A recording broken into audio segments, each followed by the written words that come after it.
عن أم سلمة رضي الله عنها قالت: جاءت امرأة إلى رسول الله صلى الله عليه وسلم فقالت: يا رسول الله، إن ابنتي توفي عنها زوجها وقد اشتكت عينها، أفنكحلها؟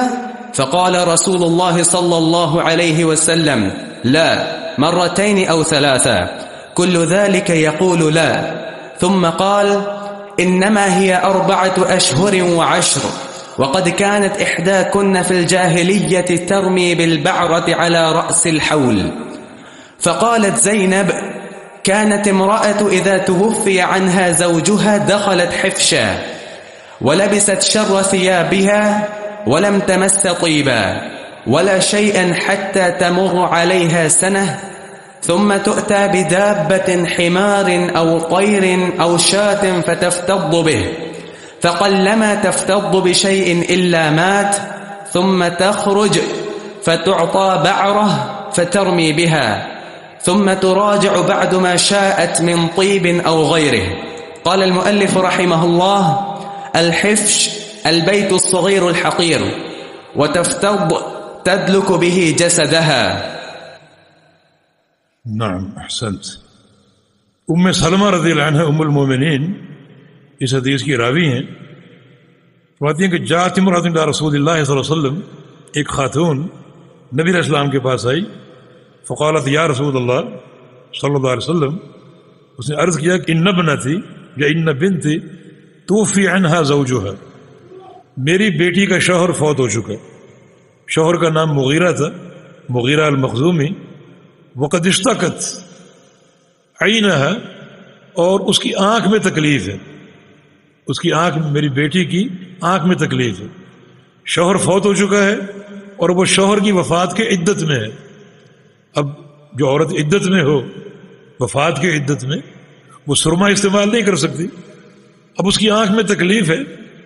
افنکحلها، کیا ہم اس کو سرما لگا دیں؟ فقال رسول اللہ صلی اللہ علیہ وسلم اللہ، فرمایا کہ نہیں. مرتين وثلاثا، اور یہ بات آپ نے 2 بار یا 3 بار فرمائی. لا، سرما استعمال نہیں کر سکتی بلکہ صبر کرے. ثم قال، پھر فرمایا کہ انما هي 4 أشهر و10، کہ بہت زیادہ دن نہیں ہے، صرف 4 ماہ 10 دن ہے. صبر کر لے اور انتظار کر لے. وقد كانت إحداكن في الجاهلية ترمي بالبعر على رأس الحول، حالانکہ یہی عورتیں جاہلیت کے دور میں سال گزرنے کے بعد مینگنی پھینکا کرتی تھیں.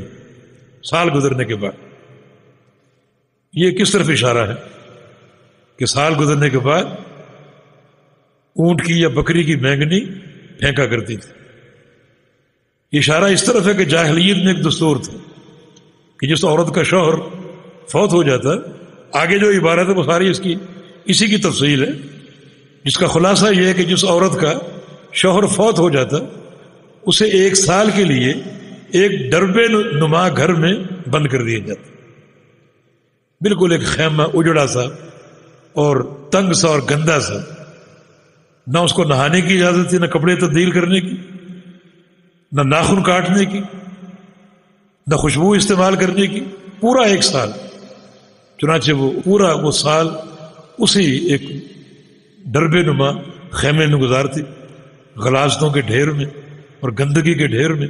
پورا 1 سال اس کو باہر نکلنے کی اجازت نہیں تھی، حتیٰ کہ 1 سال گزرنے کے بعد ناخن بڑے ہوئے، بال بکھرے ہوئے اور میلے کچیل سے بھری ہوئی جب باہر نکلتی تو اسے ایک مینگنی دی جاتی بکری کی، اسے وہ پھینکتی. یہ اشارہ اس طرف ہے، یہ 1 سال شوہر کی تکریم کے مقابلے میں کچھ نہیں. اس کی حیثیت ایک مینگنی کی تھی کہ میں نے تکلیف تو برداشت کی اپنے خیمے میں، اور 1 سال بیٹھی، غسل نہیں کیا، پاکیزگی نہیں کی اور گندگی اور غلاظت میں رہی. تکلیف بہت ہوئی، لیکن یہ تکلیف شوہر کی جدائی کے مقابلے میں اور شوہر کی تکریم کے تقاضے کے مقابلے میں اس کی یہ حیثیت بھی نہیں، مینگنی کی حیثیت. یہ جاہلیت کا دستور. اور اب تم 4 ماہ 10 دن صبر نہیں کر سکتی، ذرا سے تکلیف ہوئی اور سرما لگانے کی اجازت مانگ رہی.